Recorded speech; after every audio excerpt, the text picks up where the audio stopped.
Welcome to the Leedz Edutainment Podcast, featuring in-depth interviews with people in hip-hop culture, based out of New England. Leeds. Oh, we're recording in a new place, you said? Yeah, this is my new place. I won't tell the town, but I just moved to a middle of nowhere, Massachusetts. Well, you're kind of from middle of nowhere, but it's a familiar nowhere because it's Worcester, right? I'm from Fitchburg, which is still middle of nowhere, but I at know least it's a Fitchburg. city. Now I live in the woods. Why did My I neighbors are black bears.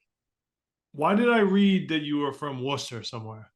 I think I might have, you know what you just say the closest city that you're from, you know what I mean? Like Yeah. I'll say I'm from Boston, I'll say I'm from Worcester if someone's like, "Oh, no one really knows like Fitchburg or I lived on Cape, so some people might know Cape Cod. I lived in Lowell for some time, but you know, I've lived all over, Matt.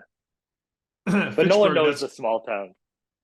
Fitchburg is fairly known in Massachusetts, though. If you say, "Hey, Fitchburg," people know where that is somewhat, you know. Well, no, people usually go, "Ugh, I'm sorry." That's what people usually say when you say you're from Fitchburg. You might get a point there. I'm not going to disagree with that because I've unfortunately heard that response a couple times in regards to Fitchburg. And that's isn't it next to Leominster too? Yeah, and Gardner. Yeah. Yeah. Didn't OT the Real live in Leominster for a little bit? Is that the He's rumor? from Fitchburg, Oh, actually. He's Fitchburg. from Fitchburg originally. And when we first met, I was like, I'm from Fitchburg. And he's kind of like, no, you're not. You know what I mean? And he goes, oh, you're from Fitchburg? What's the best Asian restaurant in Fitchburg? And I went, shout out Gold Bowl. I go, Gold Bowl. And he goes, damn, this motherfucker's really from Fitchburg. So just to clear the air on Fitchburg, what's Fitchburg like? Oh, it's shitty. It's shitty, but it's like there's so many of these towns in Massachusetts and honestly Pennsylvania, like the Rust Belt, where they had such large industry. And so there's these extravagant houses and extravagant downtowns and extravagant churches. And everything's the best of the 1950s. And then just how industry does, industry left those towns.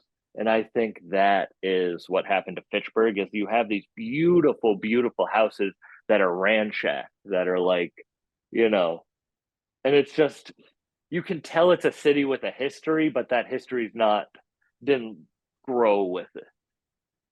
Yeah, that happened to a lot of the towns where I'm from, Haverhill, Lawrence, Lowell.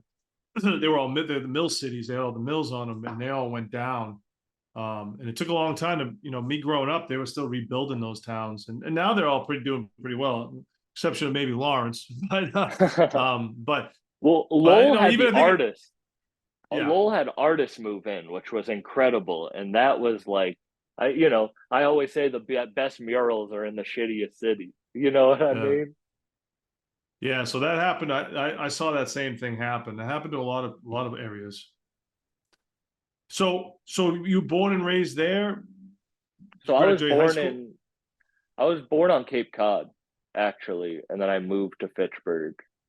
Or I lived in Pepperell, Mass for some time. I moved around a lot as a kid. And then I got a full ride to Cushing Academy. It's a boarding school in Massachusetts. And I got a full ride as a day student there for high school. Wow. What's Cushing? I never heard of that one. I have and I haven't. It's a rich preppy boarding school. The tuition was like $70,000 a year. The King of Bhutan went there. Fucking In who's Bhutan. that famous old white basketball player? Um Mullen? Chris Mullen Jr. went there, so Chris Mullen would come to like all the basketball games. Ray Bork was the hockey coach. Like it was just one of those like really preppy boarding schools, and I got a full ride, and I just didn't fit in. Like it was cool. I still have a lot of friends from there, but it was like, damn, like I'm the like I'm middle class, but I'm the poor kid at this school. So that means you had to get good grades to get in there, I'm guessing? Yeah, I got good grades. I was good. I did theater. I played a little bit of sports. I was always in extra. I was in that whole like you gotta do everything to get into the best school, and then that'll help you get into college, and then that'll help you get a job. And I was definitely a hard worker. But I got in a really bad hockey accident when I was a junior in high school, and because of that, I had to take medical leave, and Cushing kind of like fucked me. They like they there was a person in administration there who didn't really like me. So when I had to take medical leave and come back my senior year, they made me take all my junior classes and my senior classes at the same time. So I kind of was like, well, fuck the system. I just had a TBI, a traumatic brain injury, and now the school's trying to fuck me, and I just like I put my hands up in the air and I was like, kind of like fuck the system type shit. Did you finish? Yeah, I graduated, I finished, but it was definitely a different. I was different leaving than I was coming in. So what happened in this hockey accident? You got a brain injury. I was trying to impress a girl, my first Shocker. girlfriend, the girl that I lost my virginity to, my first girlfriend, It's, whatever. it's, it's, yeah, okay. She was like, I want to date a hockey guy. And she didn't even go to our school, but I went to you know how chicks will just say things to hurt your feelings. You know what I mean? So like she said No. that. So I was like, No, no, no, no. Never. Women have only said really kind words to me my whole entire life. so she was like, "Oh, you go to the number one hockey high school and you don't even play hockey? Like, I want to date a hockey player." So I was like, "Word, I'm gonna get really good at hockey." And then I got a really bad concussion like 2 months into playing, and I was good. I was actually good. I'm 6'4", 260. So I'm like, you know what I mean? Like I'm a good hockey size, but I got a real bad concussion where I had to take medical leave. I had to lay in a dark room for a month. And funny story, that's how I found out about podcasting and stand-up comedy. It's like I kind of knew about stand-up, but I couldn't listen to music because it was too stimulating. All I could do was listen to people talk. So I just listened to podcasts 24/7 laying in the dark like Ray Charles. Like there was no lights in there. You know what I mean? Like I had to Sam wear the Charles. Sam Charles. yeah, Sam and I Charles, had or to is that Ray Charles over there? What are we doing? just yeah. I wasn't in blackface. Don't play. I was. Whoa, whoa, I said I was like just oh. laying in the dark, and I said I wasn't. I need people to know. I don't know if Zoom No, cut out or I think not. we're I good. was not. I think we're good. I was Yeah, we're not. good. A girl from my college, you can look it up, Wheaton College. Look up Wheaton College blackface scandal. A girl did blackface for Halloween while I was at college, and it's the worst shit you've ever seen. Was it Wheaton College all female college? Yeah, a long time ago. Yeah, that you changed that when you went there. Well, it was like 60-70% women, so it was great. I loved That's a college. plot for that right there. That's a I plot for that loved right college. Are you kidding me? there. But back to I just would listen to podcasts because I couldn't listen to music after the hockey accident. Yeah. What year is this? I graduated high school in 2015. I'm 26 right now. Right. We talk about the history of podcasting. Obviously, you're a podcaster now, and so am I, and so is everybody else. And but talk about the history of when it started, podcasting started, because it feels like it started kind of as a video game in that world a little bit, did it not? Am I wrong in saying that? Actually, I would say it's so funny because you know when people talk about like hip hop legends, they always put their story into it. The people who are Mm, legendary to them. So I'm right. not gonna say I'm like a historian on podcast, but I'm gonna say that comedy was really the first. Yeah. Maybe it was Comedians were comedy. the first people because like you got to think about like Howard Stern. Like that wasn't a podcast, but that was a podcast before podcast. And Right. then I think people realized it was funny. It was good to hear comedians talk because they were funny, you know? Yeah. And I think the first certain podcasts were like Jimmy Pardo, never not funny. Um, there was the Tom Green show, which was one of the first ones.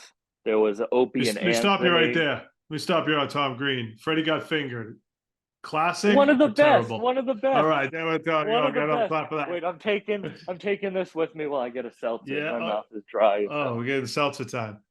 So, Freddie Got Fingered is to me one of the funniest movies of all time.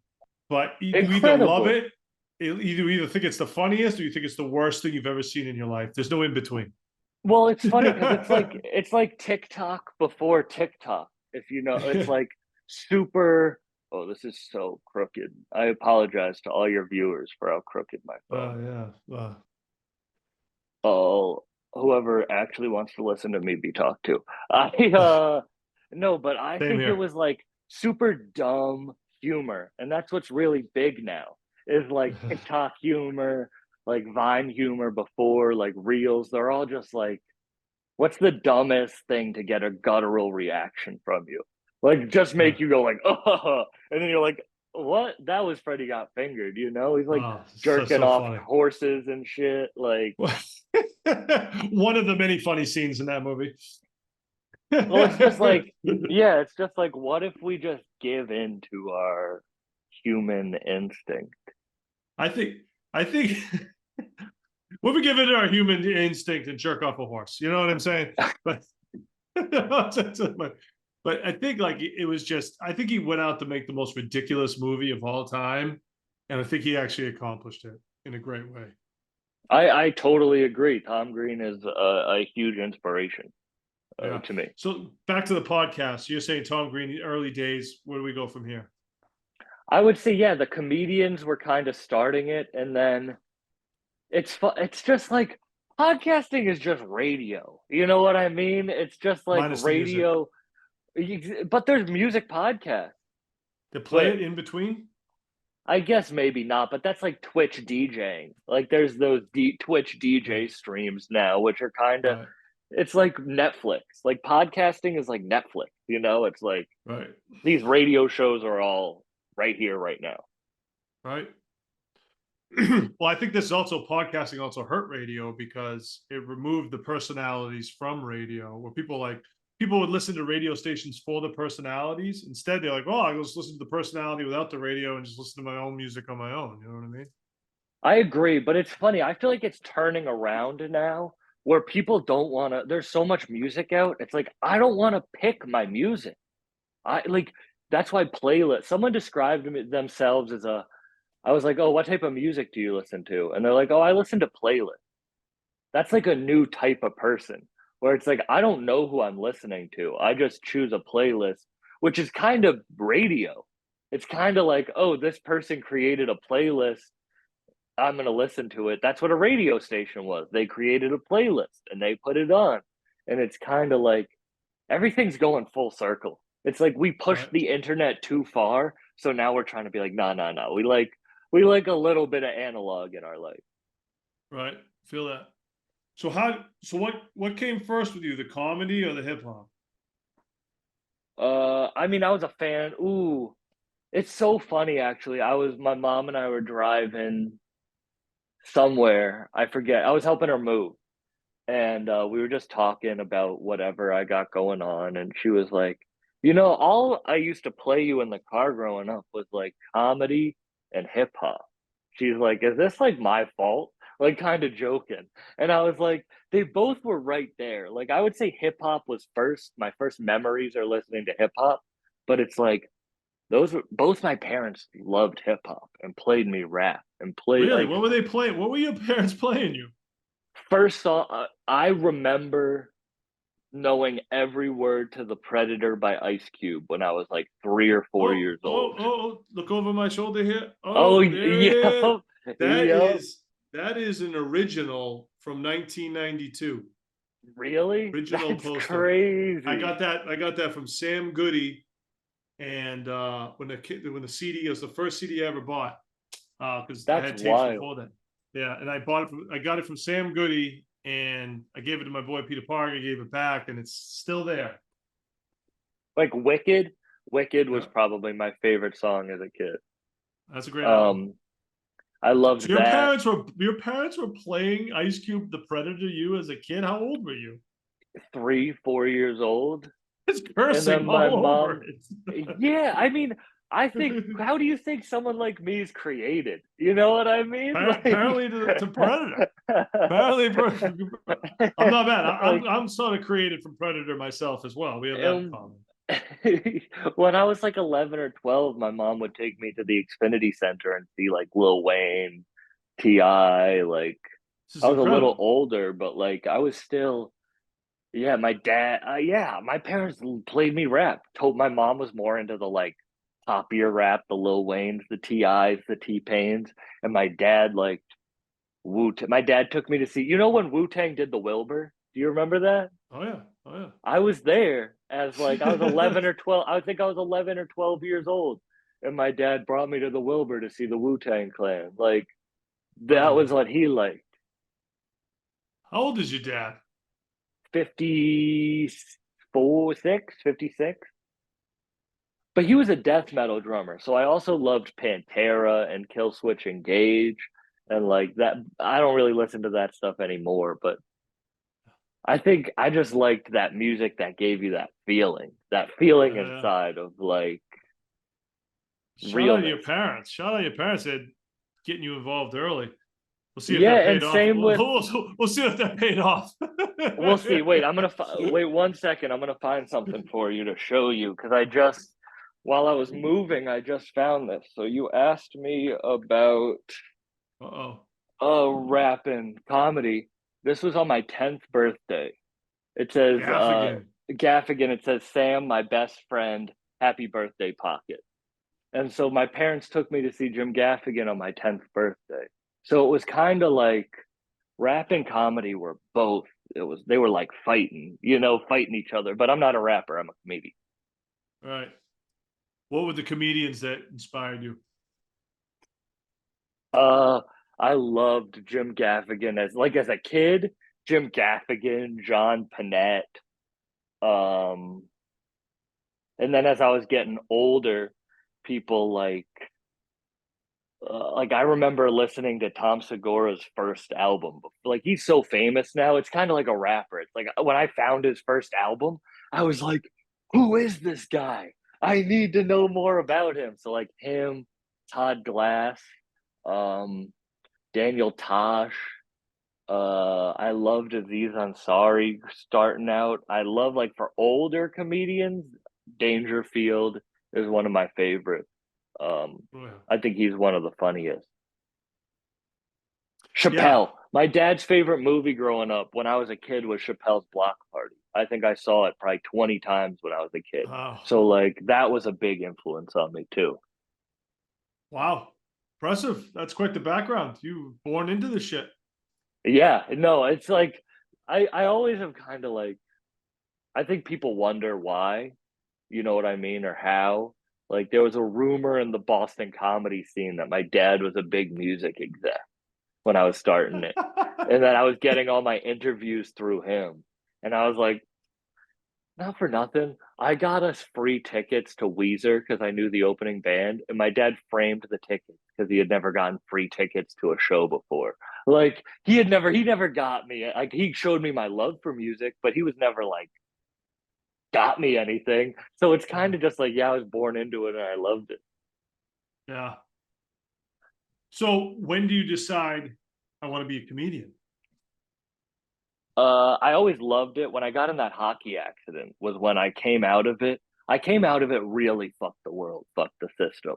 I really came out of it where I was like, I was blessed. I had a good life. I'd gotten into this school, but then everything personal and outside was starting to like crumble. Like shit was not going good Things fall with my apart. family. Yeah, so I was just kind of like, you know what? These comedians are talking about whatever they want. They don't care.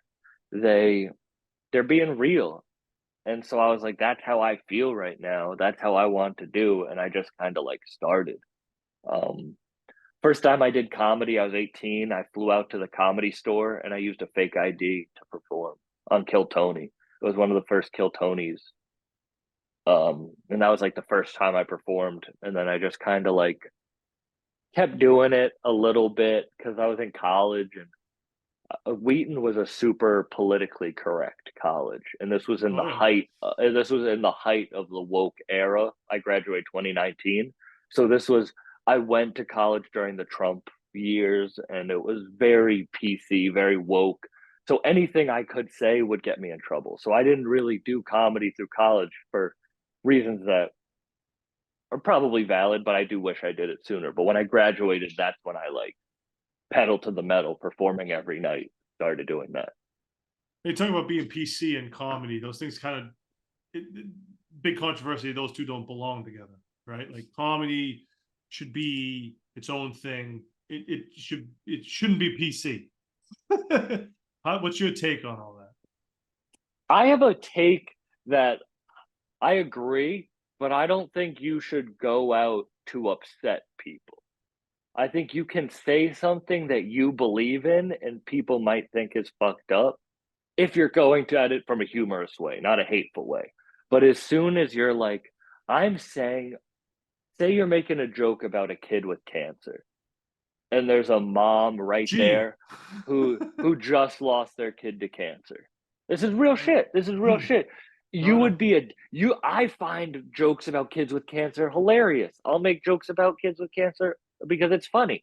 But if that mom was right in front of me, I wouldn't say that to her because that's disrespectful and it would be like going out of my way to hurt her.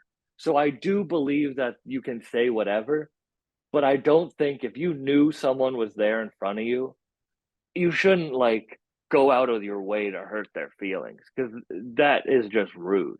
That's just you like maybe one person will laugh, but they're laughing because you're a dickhead. They're not laughing because it was funny that you said that to her, you know? Right. People saying it's hip hop. I mean, not hip hop. Comedy is dangerous again because we're in a time where this time that we're in. So saying these absurd things it makes it feel dangerous because it didn't feel dangerous for a while. You agree with that? Yeah, I agree. I feel like funny's funny. It's like rap. Who's getting mad at rappers for saying certain shit? They're Kind of goes saying with the territory. they're saying horrendous shit. It's like, Oh but yeah. if it's rhyming and it's hard, then no one gives a fuck. Like with comedy, a lot of people are like, yeah, I'm anti woke. And then they're unfunny and they're just saying dumb things. Like if Right. you are saying shit that's hilarious that are making people like laughing, laughing isn't something you choose to do. Laughing is something that happens to you. It's like dancing, kind of. When you're at a concert, art sometimes your body just starts moving. And that's because that artist is so amazing that something inside of you has to move to that artist. And that's why I love live performance. I think that's same with comedy. If you open up your body to I'm going to gutturally laugh. I'm going to laugh really hard and then that person fulfills that of being like, "Oh shit, I can't control my laughter." Then that's funny no matter what you're saying. So what does it take to get up on that stage and put yourself out there and try to make someone laugh? What does that take? It takes a crazy person. I don't know. It takes. Take someone with a I, brain injury? yeah, it's funny. A lot of comedians have had brain injuries. It's like statistically, it's kind of crazy. Um, it's wild. But I think I think you're born into what you're doing, or if you're not, if you're thinking about it, go up on stage, and if you love it, then it's like a drug you're gonna chase. It's kind of like what takes you wanting to do it is wanting to do it and not caring about life, like having health insurance or a regular job or a regular family or all right, I've been listening to a lot of Dave Ramsey. You know who Dave Ramsey is? Yep. Um and I like it because it's the opposite of who I am. Everyone who calls into Dave Ramsey has who is like working towards the white picket fence life. They're getting their finances, they have a job, and they're just working towards saving up as much money as they can. And it's like regular people going after the regular life thing. And that's just not how my brain works. But I like hearing about that. But it also makes me realize that I am the artist, because all these people don't feel the same way I do. They're not chasing a feeling or chasing a an intangible thing. They're not chasing the One Piece and talking anime. They're not chasing the thing that no one knows what it is. They're going after what's tangible, money. And I don't care about that. I'm very Period. blessed. I make money, but from my art, I want to. It's a business, but it's like that's you have to be a crazy person who wants it. You just have to want it, you know? Yeah. And you're young enough to throw yourself out there. Yeah. And I've made enough of a splash at this point that I feel like I have a basis to go on. If I Let's was talk about, this far go and ahead. no one was, and I had no recognition, no things that made me or my family feel proud, then I'd be like, maybe it's time to hang it up. But every month I grow a little bit, every year my growth is going up. So it's like, at least something's working, you know? Feel that. Let's talk about the comedy scene in Boston. I heard it's very Mhm. competitive. It's hard to get along with other comedians. Is that true? Yeah. All right. I feel like I have to be very careful about what I say. BPC. The comedy scene in Boston is really good if you want to do comedy. If you want to do comedy, if you want to get up and tell jokes, the Boston scene is amazing because you can tell jokes every night, multiple times a night. It's amazing. If you want to do comedy, it's amazing and you should go there. Or if you're an hour outside the city, drive in 3 times a week and do comedy. If you want to be a comedian, if you want to be a professional comedian, which means creating a business around your jokes, Boston's not going to help you, Why? because it's like the music industry. No, there's no industry in Boston. It's every Boston rapper who's blown up did it kind of off their own accord, because they did something else and they left the scene. It sucks, but it's true. And I think that's like being a comedian. It's like Boston helped me out, and I'll always be grateful for the scene. And I got to headline Nick's comedy stuff. I got to do all this, but it's not getting me gigs. It's not getting me on the road. It's not making me enough money that I can build a life off of it. That is hitting the road. That's betting on yourself. That's leaving your circle. The Boston scene is a very safe circle that you can grow in, but it definitely has a ceiling. And I think that's for music too. I think that's for any creative outlet, is no matter what city you're in, there's going to be a ceiling. You have to be big in multiple cities. You have to be recognized in multiple cities, and you can rep your home. You can be DJ Lucas, who reps Western Mass more than anybody, but like, you got to leave. You got to grow. You got to go to different cities. Yeah, expansion's always good. When you started the podcast, so the Bucked Up podcast, I was reading you basically set this up as a way during the pandemic to tell jokes because the comedy scene was shut down. And it was kind of like a self help thing that you were starting, right? Like that was Yeah. the point. That was the point of the podcast. Another time to try to impress a girl. We went through another breakup, and then pandemic hit, and I couldn't perform. And she was like, "Yo, Sam, you got to get your shit together. You're drinking too much. You ain't doing shit. Like, you're telling jokes, but you're doing comedy. You're not being a comedian." And you know, it's so funny whenever I break up with a chick or a woman breaks up with me, I always ask, "Do you still think I'm funny?" That's the first thing. That's the first thing, because I want to know if they believe in And what me. do they It's say? What do yeah, they say? always yes, which is it means that it's my personality that's ruining it. It's not the business. Um, but again, I was like, damn, she's right. So I'm just gonna talk to people about trying to figure out how to do right, and uh, and that just kind of happened, and then that just kind of started growing. And then I ran out of comedians to talk to, and I loved rap as always. So I was like, oh, let me talk to rappers about their feelings. Let me talk to producers about their feelings, whatever people, and it kind of just grew from there. True. I mean, you literally interviewed every underground rapper known to man in a Yeah, fast rate, at a very fast rate. You have over what, 330? I was looking, 330 episodes you have? I'm about to hit 350 next week. I'm Okay, my about to bad. hit 350. I'm gonna say 80% of those are probably rappers, are underground, are hip hop artists, aren't they? Yeah, I would say 75%. I'd say 75%, 80%. You're probably correct on that. So it I've been starts with changing it up more. I've been going back to my roots and getting some like I just had the producer of Terrifier, which is my favorite horror series. what's Um, wrong with you? I just had Ian What's Bick wrong with on. you? I Why? love Terrifier. Dude, Have you seen okay. it? Have you seen No, it? but no, I haven't. But everyone has described it to me as like the worst horrific thing ever. So I don't want to see it. Oh yeah, it's horror. There's a scene where a woman's tied up by her feet and he Careful. saws her in half. It's crazy. Is that Oh, one you or got a two? Is weak that ten? stomach. That's two. Is that? Oh No, yeah, I that's do. one. That's one. That's one. I heard That's two's one. even worse.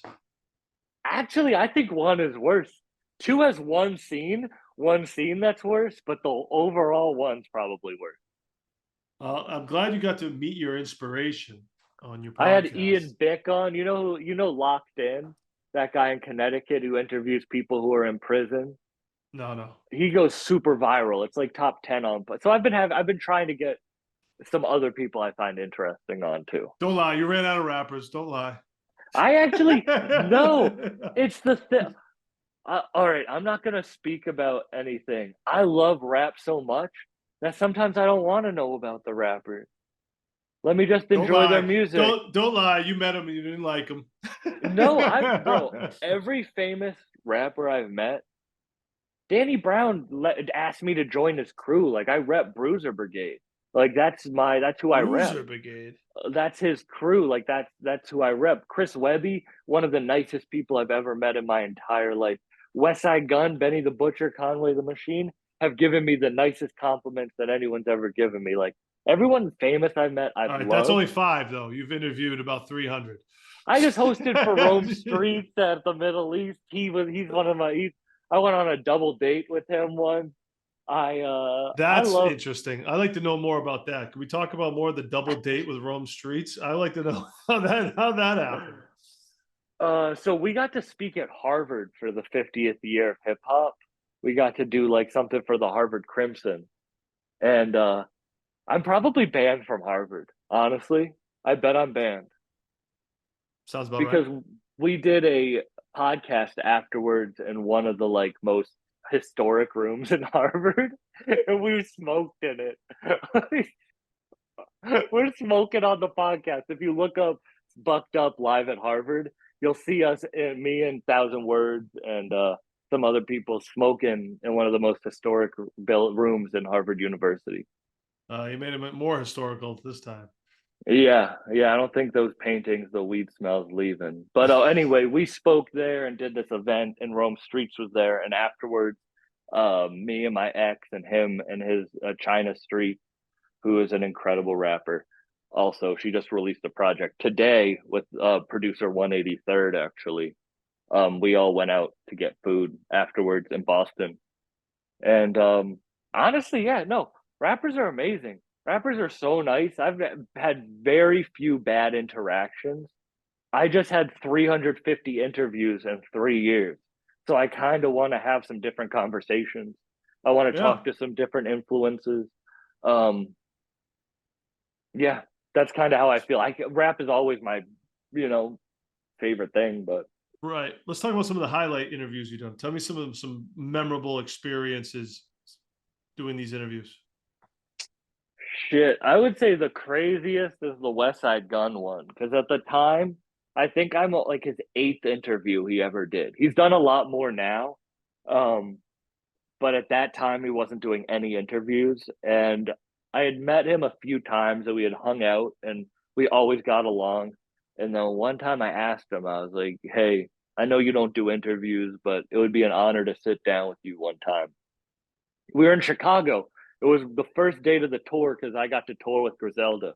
They it's very nice. These artists, I don't do anything, but they just give me the artist pass, and I just get to go on tour with them and be a group a groupie, like just hang out, meet people, do podcasts in the cities. It's very nice.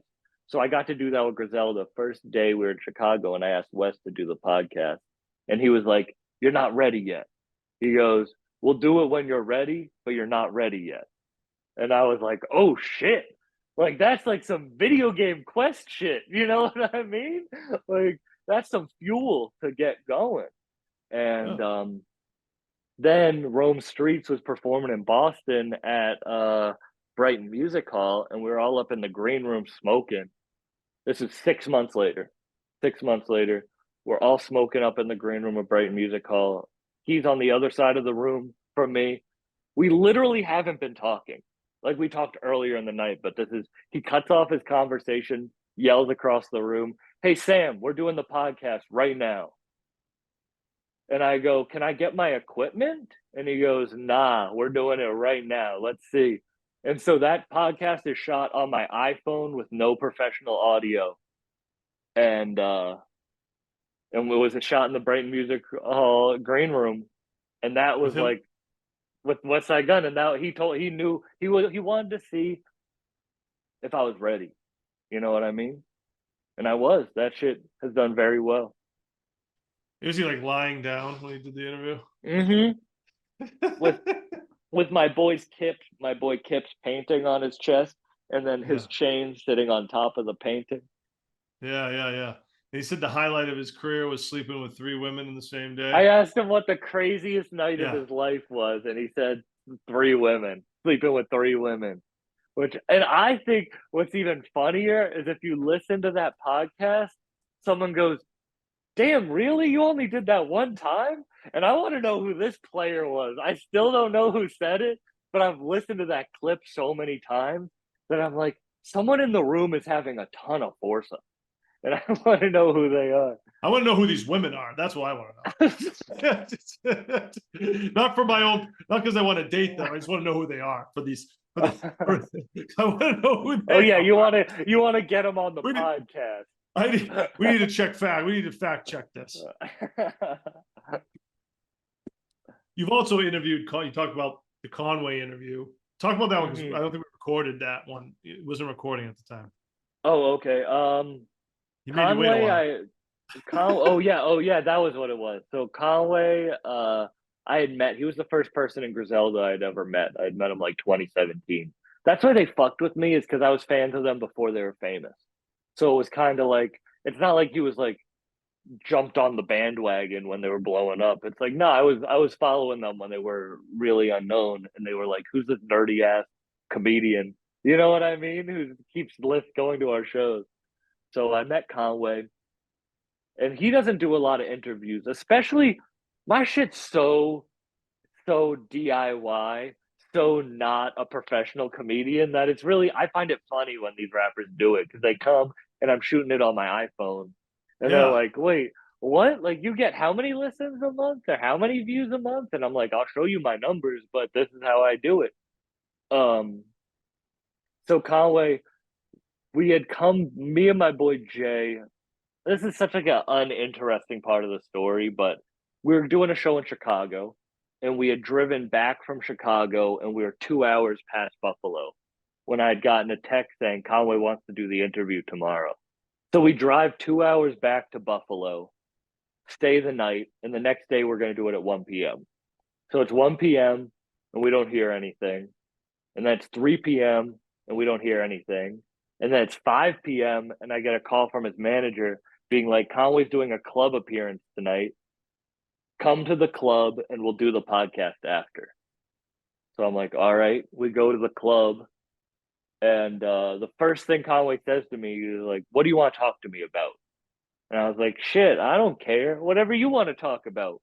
You know what I mean? I just want to have a conversation.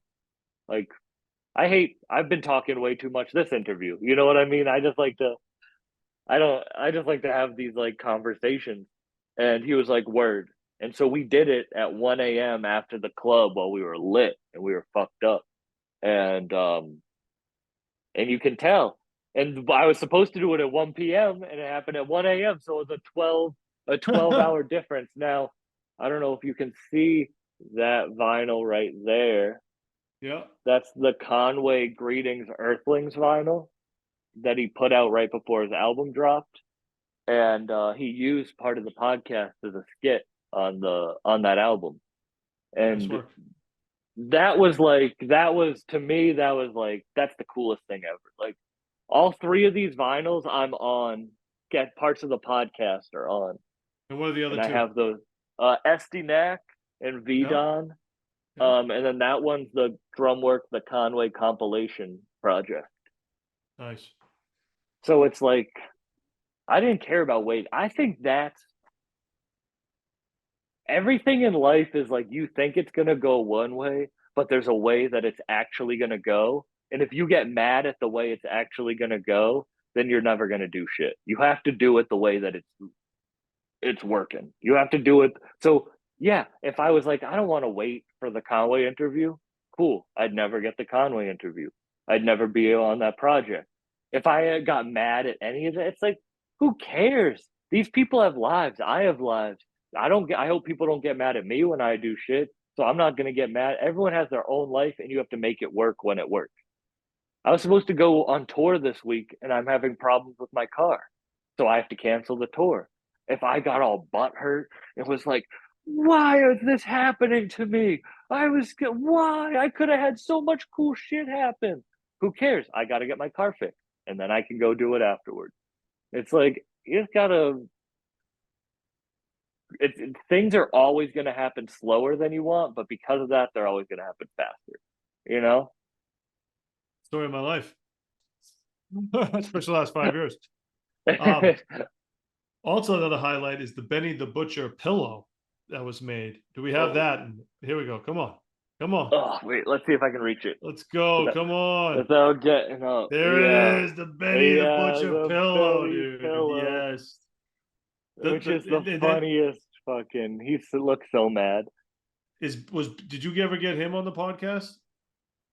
He's dropped in on a podcast, but I haven't had an episode with him yet. Yeah.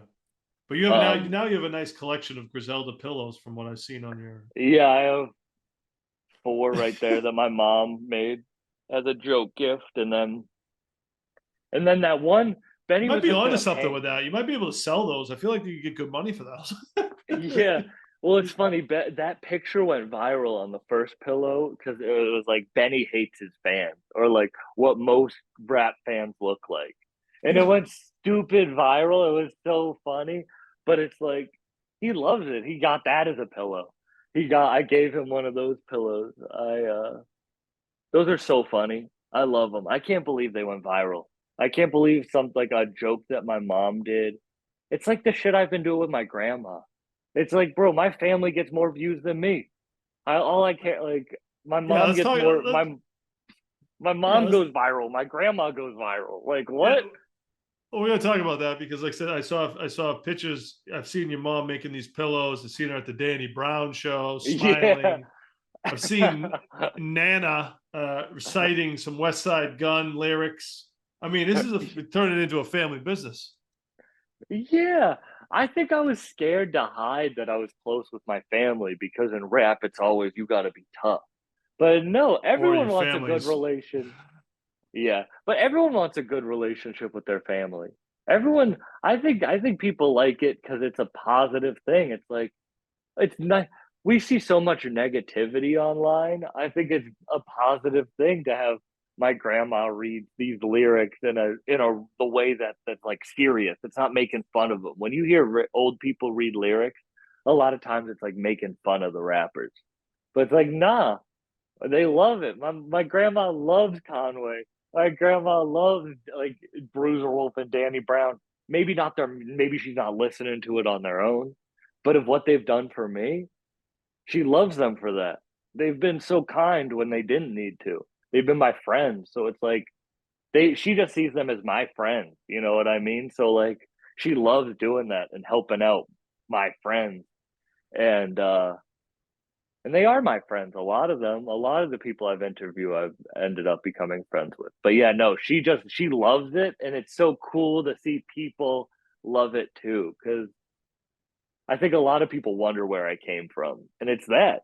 That's me. Like you see exactly where came Yeah, from. yeah, You know. yeah. And it is pretty. It is a nice touch you put on things.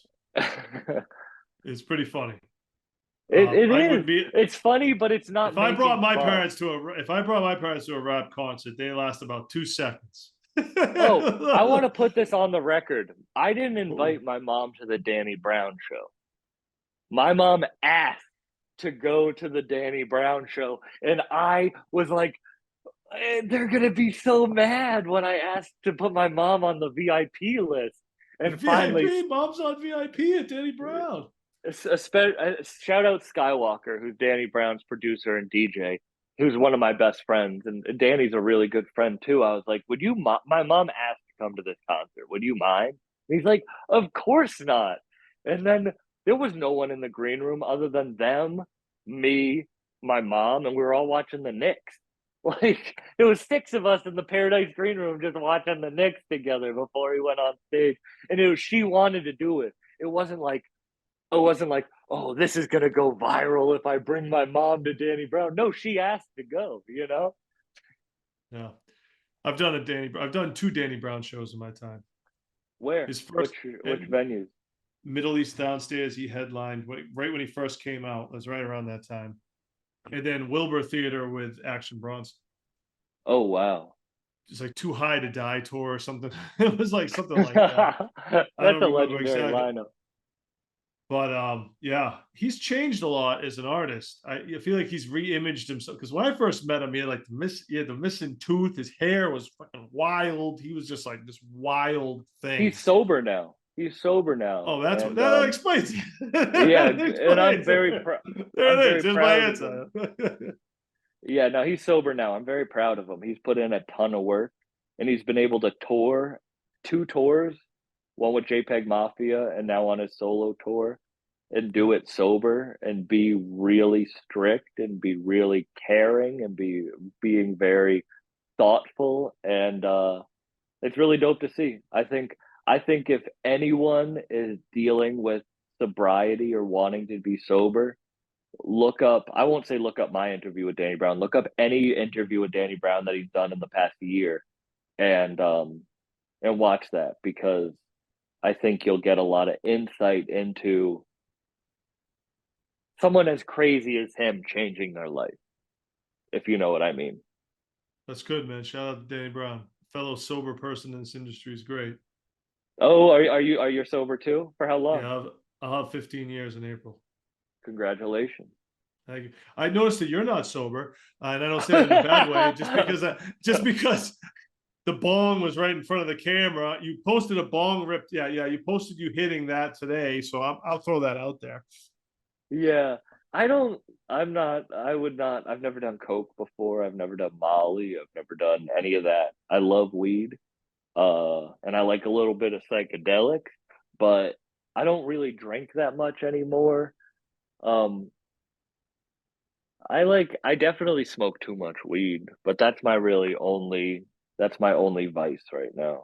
I loved weed. Weed was my number one, but then it led, then I got into other things, Mm, unfortunately. yeah. I always drank I though.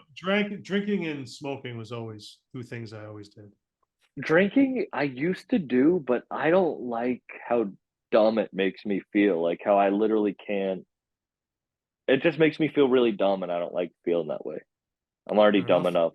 enough. I don't like how. You're hosting rap shows now. Yeah. That's what's happening now? I think so. It's cool. How's I that don't. going? What's your It's approach? Do you tell jokes before they go on, or you just no one introduce wants to them? hear jokes. No No, one not a wants to rap show. hear us. Not a rap show. No, I'll be my character, like my onstage persona, which is me, but it's a heightened version of me. I'm an anxious person in real life, but I'm confident on stage. So, like, when I host rap shows, I'm just like, give it up. They fucking killed it. Yeah. Or like in Philly, I was like, damn, there's a lot of hot chicks in Philly, but none of them are at this show. that, Yeah. the people got real upset at that one, which I thought was funny. It's an underground rap show. There's no chicks at it anyway. No, there's no chicks. But like, I'll do dumb little things like that. But like, nah, I'm good at. I can bring the energy up. I know how to tell people to come closer. I know how to tell people to give it up. Like a lot of people are just nervous to stand on the stage, and a host. Also, people think hosts are supposed to do a lot. No one wants to see the host. No one's ever there for the host. No one ever, they want to hear music. So, what's the best way to get the energy up, get people to know who's about to perform? When they get off, get them a big clap, get them a roar, get them a cheer, and maybe make a couple people laugh. But, like, it's not my show. I'm not going to be like, let me do 10 minutes of stand up in between acts. They're going to Right. fucking fillet me, bro. Like, Yeah. We always had hosts. We always had hosts for the most part at our shows, and then it became a thing where people didn't want hosts. But I always thought that the hosts were crucial in just kind of bringing the community together that comes out to rap shows. I always just so thought you you need need an someone to intro. kind of relay certain messages, sponsors, things that don't necessarily spoke about by the artist that need to come up, and it just kind of creates more of a connection between the audience and the show. In my opinion. I totally agree. I think it's a little bit different for like if it's a headliner going on tour, maybe not.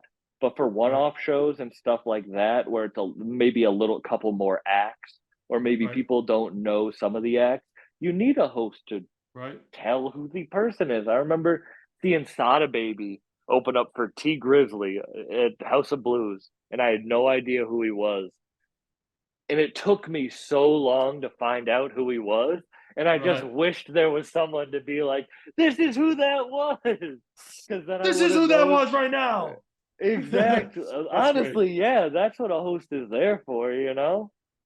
Let's talk about the underground hip hop scene that you are so engaged in at the moment, because you have kind of Hmm. begun on the forefront of this underground. They call it Renaissance. Um, Another Renaissance that has happened over the last 5, 10 years, mainly spearheaded, I think, by the godfathers of Griselda. But there's so many other MCs that are falling under this umbrella of, like, grimy underground hip hop, boom bap, drumless. What's your opinion on all of it? I think the ability to make music is a lot easier now, or let's say hip hop music or rap.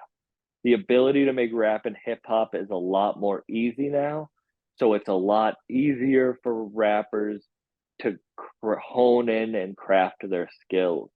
And I think in all styles, all underground styles, everyone's kind of blowing up. It's a renaissance in music right now. People might not realize that, but I think a lot of more artists are winning. Maybe a lot of artists aren't the biggest stars right now, but I think the distribution of wealth to artists is at a great time right now because the ability to make music is strong and the ability to put that music out there is very strong. And you seem to, when you were doing these interviews, you were interviewing all of these guys on a small level to a big level, everything in between, people I hadn't even heard of. And that's a bold, I mean, I know a lot, but there was people that out, who the heck is this guy? Yeah. I mean, you must really be into it. Yeah, of course. I love honestly all I do all day is listen to hip hop and try to find artists. Like I'm recording this is my second phone. I uh I just listen to artists trying to find new music. I just am always looking. I love it. I love it. Like Who I'm are not some of your addicted faves? to right now. Sure. Who I'm listening to right now or my favorites ever.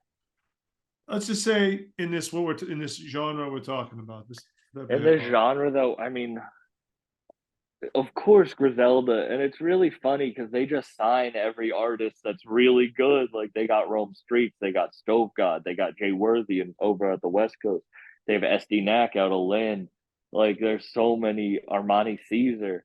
There's so many. Honestly, like 40 Rock from Boston is and all of Feed the Family, Top Hooter, Dun Dealey, Sheikh Hanif, they're incredible. Incredible. For this lane, like it's so funny. It's like I've been listening to a lot of different music right now, a lot of different hip hop. I've been listening to a lot of DJ Lucas. I think. Do you know him? Oh yeah. What was this? What was this collective there for a while? What was that Dark like? World. Dark World. Dude, that one rapper they had in there that looked like oh my god, what did he look like? He looked like almost like I don't want to insult the guy. It was like a troll. He'd be like, hey, well, who was that guy? Who was I that don't guy? even know who you're talking Dude, about, you know, oh and my I'm god, glad I don't. I'm oh glad my I don't god, know who dude. you're talking about. They had this Uh, one do you mean artist in God's wisdom? Is that who you're talking it about? was this white, weird white kid that was just it was the most unorthodox shit I've ever heard in my I life. think you're talking about God's wisdom. I think that's who you're talking He about. looked like the kid in Gummo that dressed up in the buddy suit. I think that's who you're talking about. Um, Yeah. his new shit though is so because he's like 30 now, so his shit's like grown up. It's like Danny Brown to me. It's like, oh shit, his Yeah, Lucas been doing it for a while. and Danny Brown and the Bruiser Wolf and Bruiser Brigade put me on to DJ Lucas. I didn't know his music when he was blowing up. Like I didn't know Dark World and shit. They were just like, you know, this crazy white dude from Massachusetts. He reminds me of you. And I was like, nah.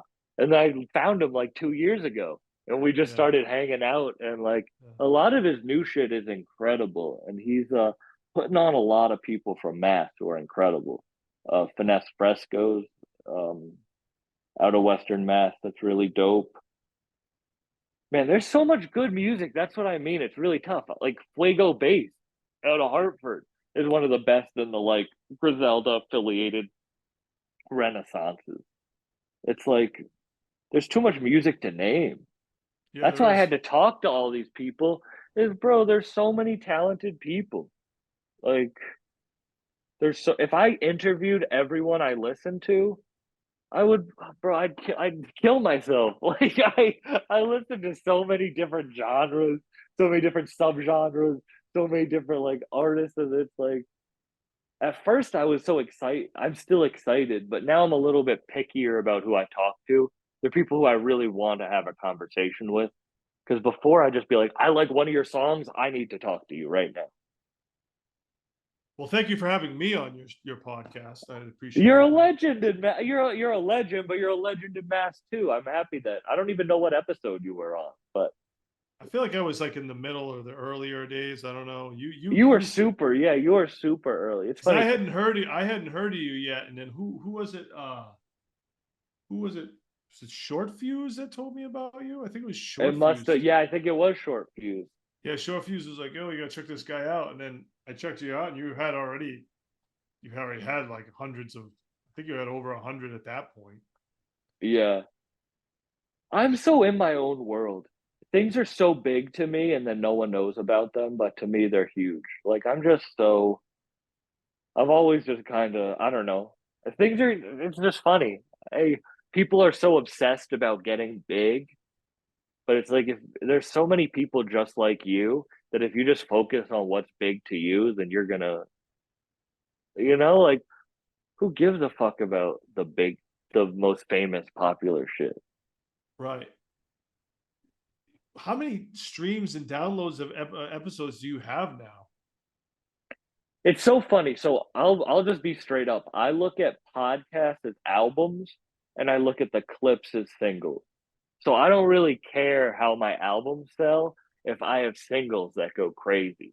So if Right. you look at like my episode views, they're not that. I think the dude from Terrifier, I think that has 45 views right now. I truly think that's at 45 views. Yeah. I think, but I had a clip of that do 40,000. So it's like, cool. I get around, I get around mm, anywhere between 600,000 to a million a month between all my Holy clip Jesus. views, all my like between YouTube and Instagram That's views and all impressive. that shit. Yeah, around I'd say on average, like yeah, let's say 750,000 a month. That's incredible. It's It's impressive. cool. But I'll show you my YouTube. I'm pretty open about this because I think people need to see what it actually takes. You know what I mean? I think people have this grandiose idea of what things are, and then they don't realize. So that's my YouTube. Yeah. Look for 2 months, 2 years. I got no listens. Right. And Those then first just two jumps. years are literally no listens. And then I just one day it just started to work out. And I think that, and then for 2 years, I just interviewed the people I wanted to interview. I didn't care what the views were. I didn't care about any of that shit. And then finally, it just started working out.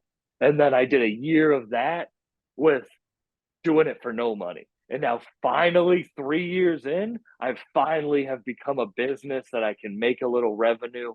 I can turn this around. I can invest back into the podcast. But it took 3 years of nothing. Of I was dirt. I spent everything, all my savings, everything. I put everything into this podcast. Everything.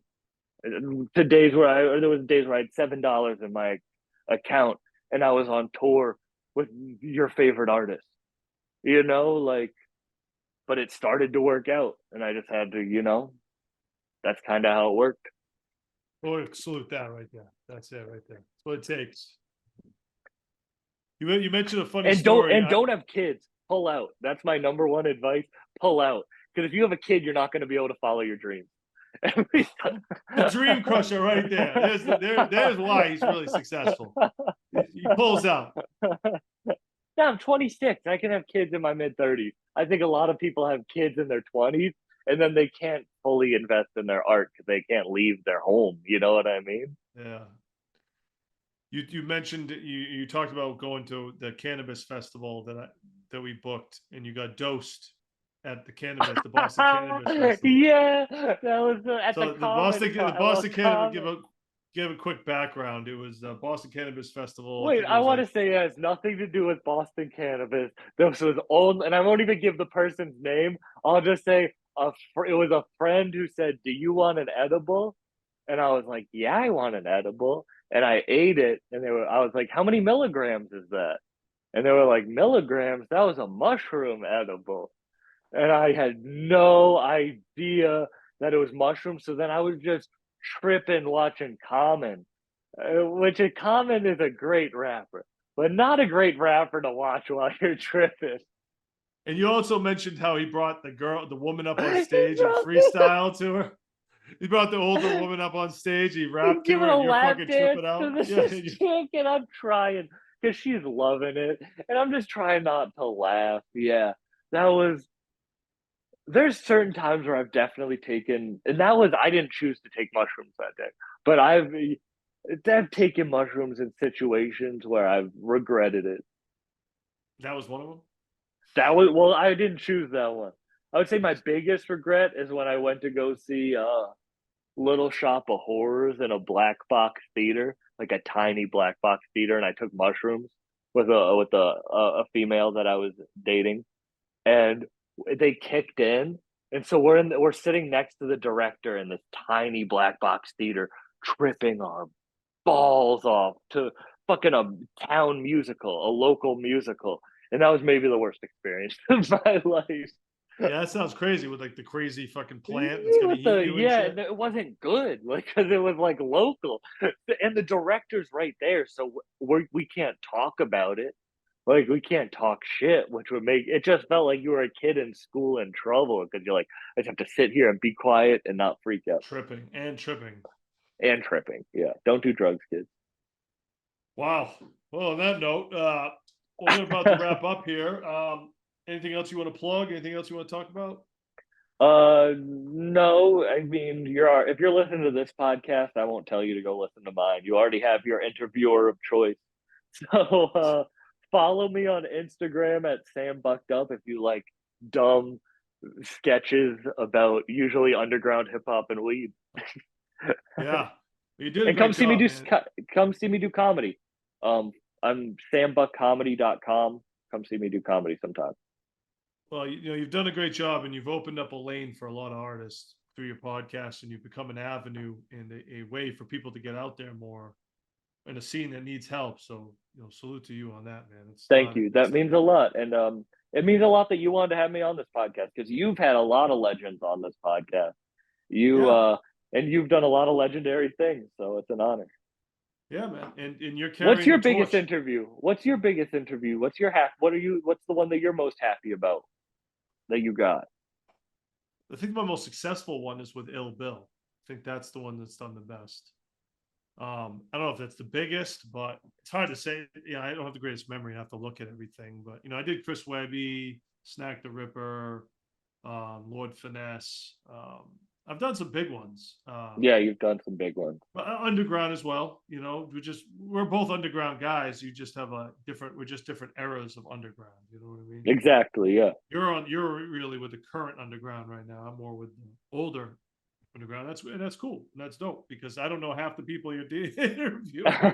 I wouldn't even know the questions to ask. You know what I mean? And I'm glad they have an outlet because, like they said, you're an outlet for this now and a brand. So, No, salute to you thank for you all your very hard much. work, man. That means a lot. And thank you for having me on again. No doubt. On that note, we'll close up. Thank everybody for tuning in into the Leedz Edutainment Podcast. A very special guest, Sam Buck. We'll talk soon, brother. Peace.